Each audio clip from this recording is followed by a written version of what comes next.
Hi everyone, Sandra Owens here. I'm going for a walk in the warmed up sticky snow on my hill. I don't even have a hat on today. Woo! A couple of days ago, it was 21 below. You couldn't even step outside with any exposed skin. You just gotta go with the flow, you know, and embrace it. Embrace it all and you'll be much happier.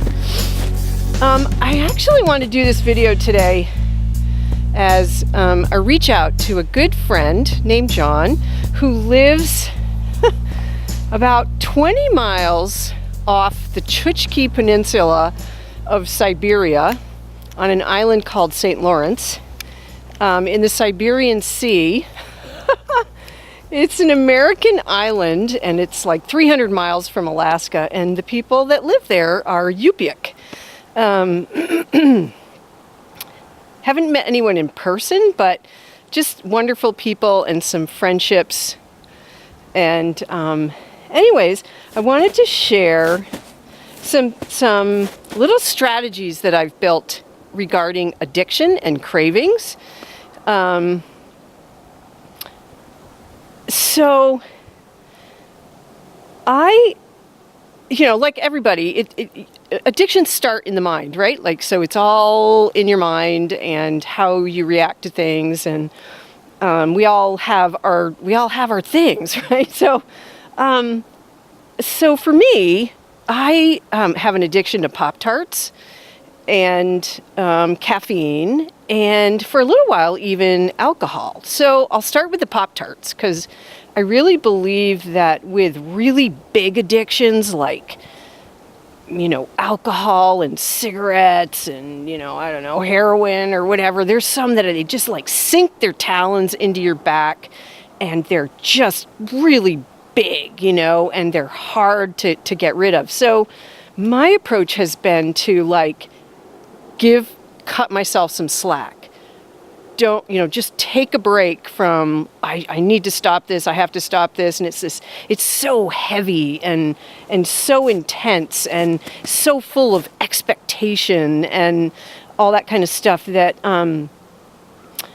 so what I did with the Pop-Tarts, and so to give an example of what Pop-Tart addiction looked like for me, I'd be in the grocery store and I'd be, spend an hour shopping for groceries, right? Carefully going down every aisle, then stand in line and wait to check out. And I could be in the middle of a checkout line, and somebody would walk by with a box of Pop-Tarts, and I would literally get out of line and be like, oh, Pop-Tarts, and have to go get Pop-Tarts.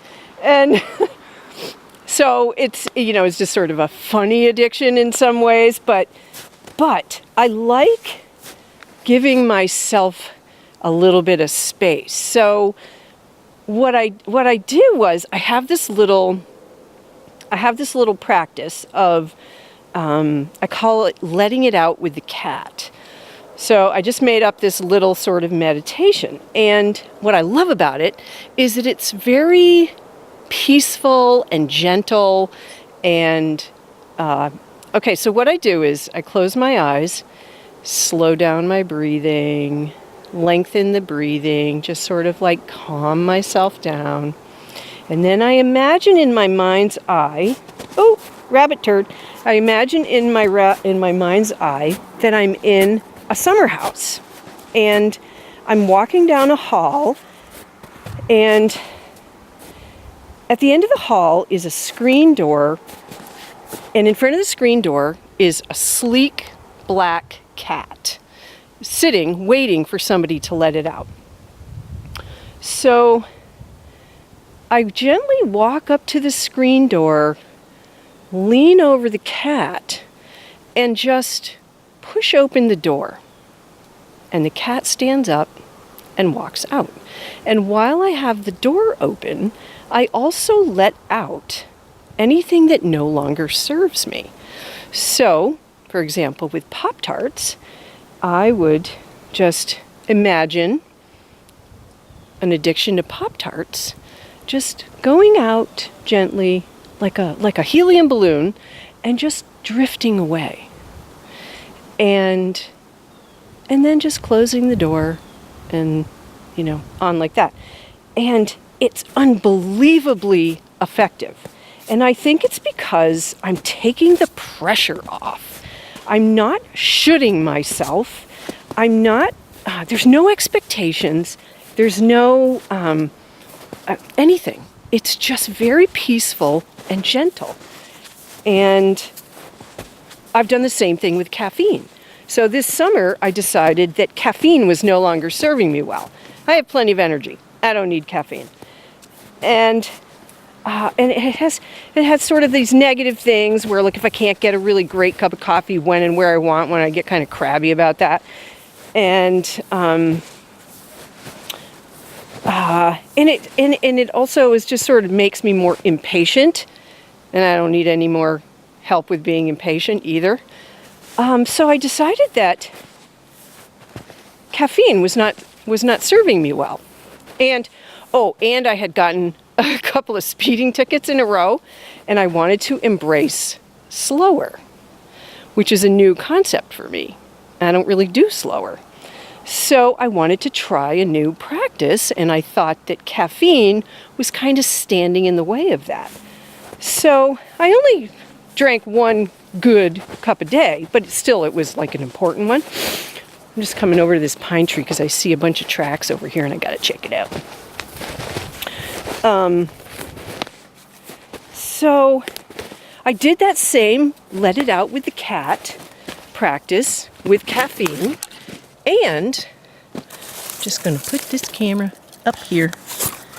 Whoops, got my hand right in front of the lens. And then I felt very free to, I just started like taking my little bucket of ground coffee, and one day I would just like put in a tablespoon of decaf. And then a week later, I'd put in a little bit more. And I did it like really gradually. There was no resistance. There was no pushback. There was no headaches. And it felt really natural, and it felt really good. It was like exciting. It was like, wow, I'm doing this, and I'm getting weller, and I'm doing something really cool, and I'm not losing any energy, and I still have the flavor of coffee and all this kind of stuff. And so after a couple of months, it was just gone. It just went out with the cat. It just drifted away like a helium balloon. And it was just so cool. So bigger addictions, like alcohol and stuff. So my relationship with alcohol was that I never really settled with me. I didn't really ever get into it much because my system just didn't handle it well. And so it never was a problem until I was like, I don't know, maybe 46, 47 years old, and somebody gave me a dirty vodka martini. And I had a love affair with martinis for about 6 years. And slowly over time, it just sort of kept growing and growing and growing and getting bigger and bigger and taking, sort of sinking into my psyche and my skin and my body and my mind more and more day by day. And I felt that it had control over me, which I didn't like, but I also liked it. So, after about 6 years, I felt that it was way more negative than positive. It was bringing trouble into my life. It was costing me a lot of money. I didn't like the negative role model for my children and grandchildren, which was probably at the top of the list for me. And so for a whole bunch of reasons, I was just like, this is an addiction, and I wanted it to leave. And so I did some meditations on addiction, and I kept being like, what is addiction? I wanted to understand it, but I don't want to go to school long enough to figure it out. I'm a little, it's like, I'd rather have fun than go to school. So I kept the word craving, just kind of kept popping up for me and being a really important word. And so I kind of shifted my focus to the word craving. And it's like, well, what is it about craving? And so I did that, let it out with the cat meditation about craving, and found that even though I don't understand the whole addiction and craving and stuff like that on a deep level, I didn't need to, for my sake anyways. I merely needed to let it go, that it wasn't serving me, and let it go. And that one was a little harder. Like, I feel like some addictions are tougher, and that one was harder to let go of because of the cravings. And so, I did that meditation a number of times, so over a year of meditating on it, and like where I could feel a craving if I drove past a liquor store, I'd sort of get that, like, ooh, want that, It took a year for that to go away. And so I feel like some addictions are more insidious and stronger, but it's finally, I feel it weakening. And there's something that I've noticed, and it's that I feel like the darkness, the devil, the demon, or whatever, I guess addictions and cravings sort of somehow fit into that category for me, like, ooh, grows in the dark. It strengthens in the dark, but it diminishes in the light. So for me, like, talking about it, being really open about it, addressing it has been super effective at diminishing it.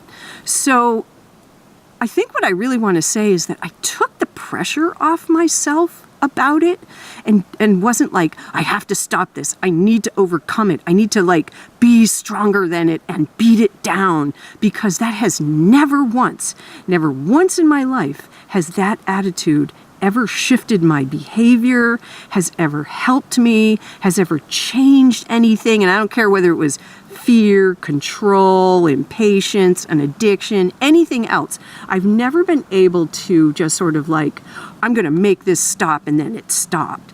Where this very gentle, peaceful letting go, and a few techniques for that, have been far more effective for me, and I'm so excited about it because it means that I'm constantly growing, I'm constantly getting weller, I'm constantly getting stronger, rather than this intense pressure and guilt and weight of shoulding myself to do something, or expectations of other people that I'm letting them down, and I have to do this because I owe it to them, or something like that.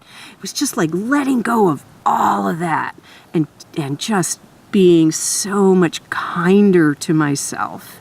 And so it's worth a try, right? What have you got to lose? Because it's all in here. So if it doesn't work, it'll be right there waiting for you, no worries about that.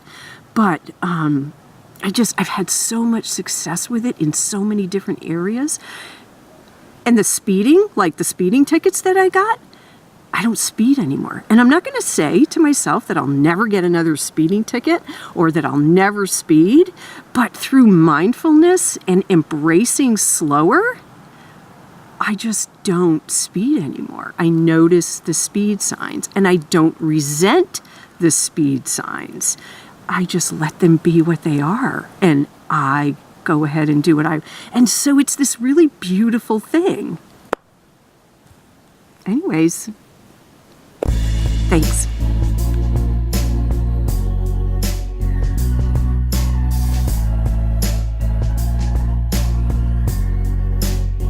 First snow please of the season. Ooh. Oh man. It was 20 something below for over 2 weeks. Last night it started raining, and today we have snow please. We have weather in Vermont. Wow, look at that. Look at those little things. Just jump, jump, jump, jump, jump. I try not to think about them when I'm eating fresh snow in the winter, but I don't know where they come from.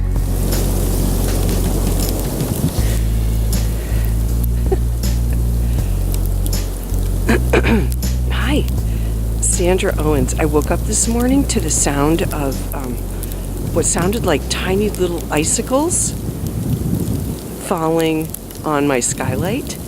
And, couldn't see because it was still dark, but I could tell it was a unique sound. It wasn't quite hail, wasn't rain, so I just had to get up and investigate. So I came outside and, put on my boots and hat and all that kind of stuff, and came outside, and indeed, it was this really unique kind of snow that was on the ground. It was like, it wasn't beady like hail, but it looked like snow, so I figured the best way to kind of like really check it out, I scrubbed my face, I just like put it all over my face. I basically washed my face in it. And indeed, it's like half snow with half ice, half snow, but it's getting colder. It's supposed to be below zero today. It was 55 yesterday, and it's supposed to go back to below zero. So the wind has this ferocity to it that's really pretty wild. So and it's moving more towards snow. So now what's falling out of the sky is less noisy, it's less icy. I'm not hearing it hit things the same, and it's landing on me as a little more snow. So we're kind of like, the temperature's dropping by the minute, and it's kind of a unique weather. Boy, we sure have weather in Vermont. So I came back into my house. I'm going to put my cross-country skis on and go down in the road and hope that they don't come down and plow.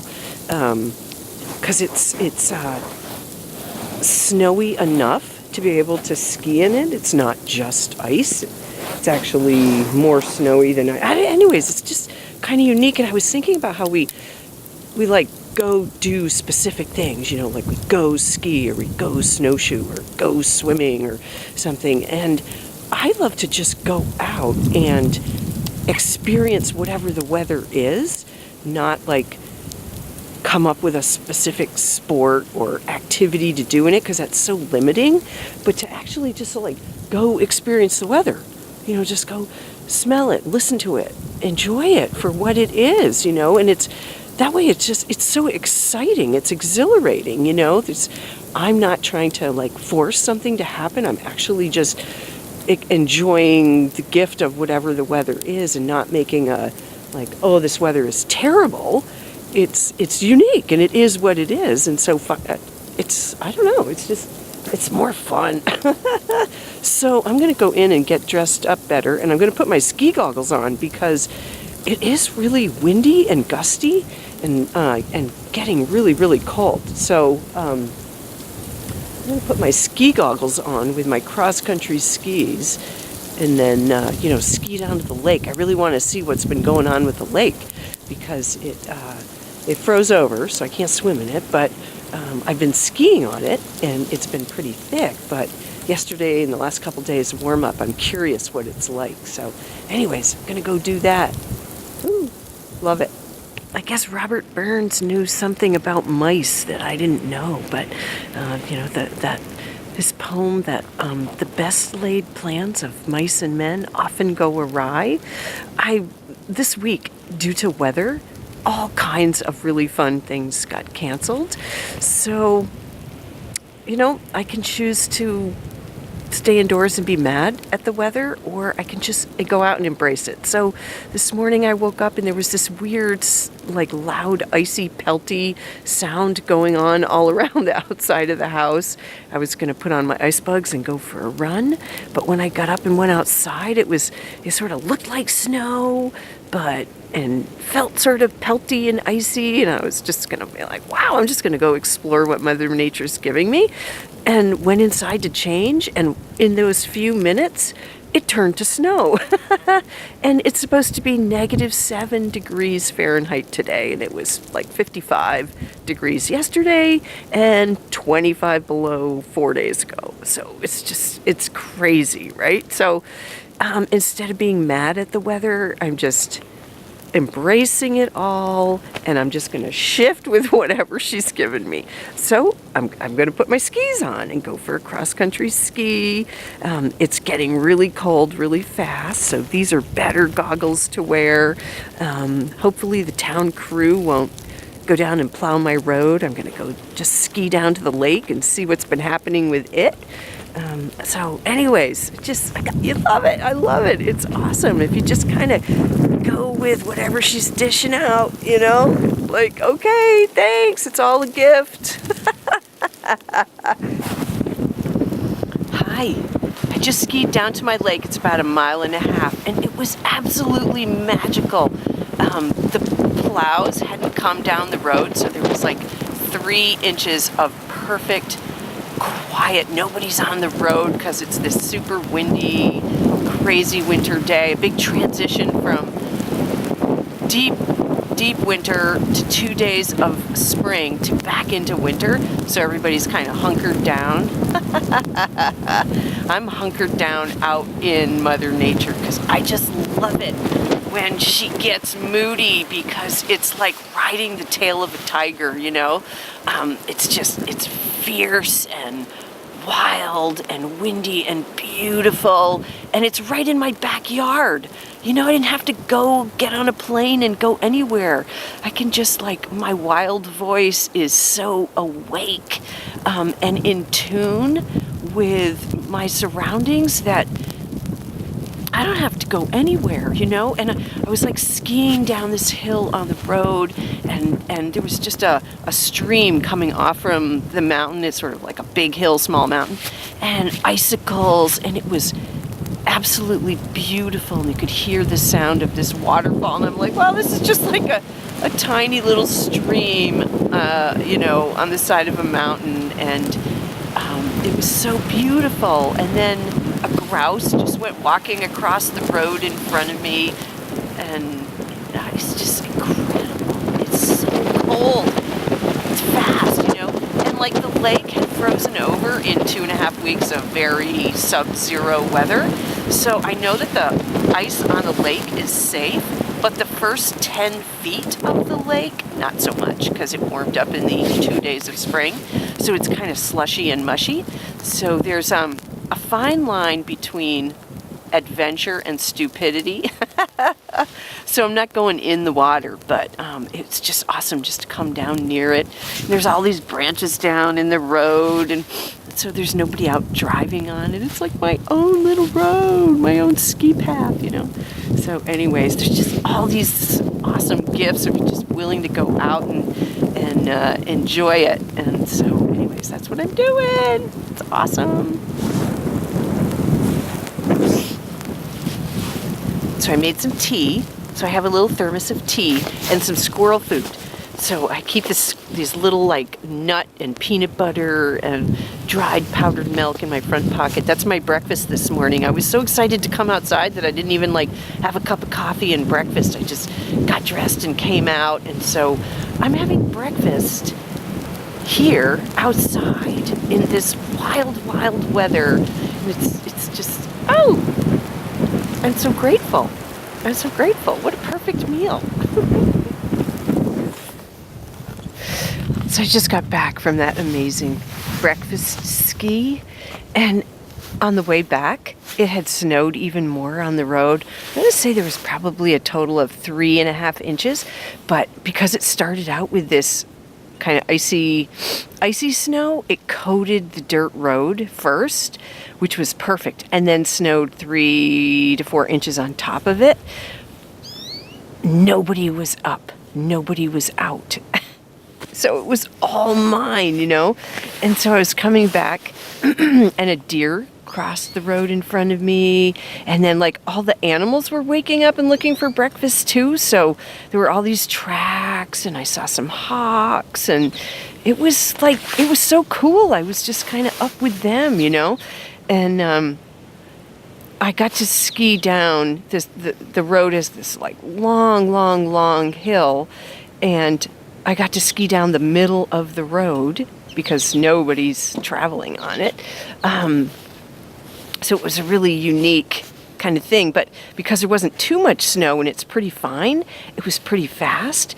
So I got to just like glide down the middle of the road, back and forth in this silence. All you could hear was like this little swish of my ski, and it was so beautiful. I just kind of kept going back up it and coming down and going back up it and coming down.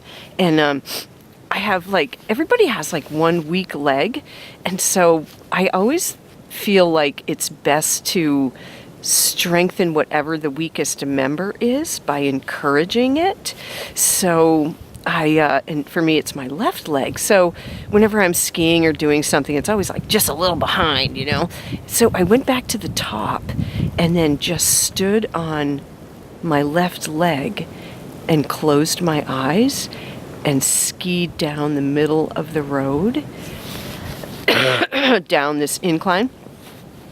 And the first time I did it, it was like this real like, meh, you know, and my right foot kept chopping down, you know, stepping down, and I wasn't trusting it. And the next time I did it, I closed my eyes and I decided to like just trust my leg. And when I got to the bottom, the line was incredibly straight. And it was just this beautiful, like, oh, if we just trust, you know? I felt like that was a really important element. So I kept doing it because it was so fun, you know? And I was like, wow, what an encourager trust is, you know?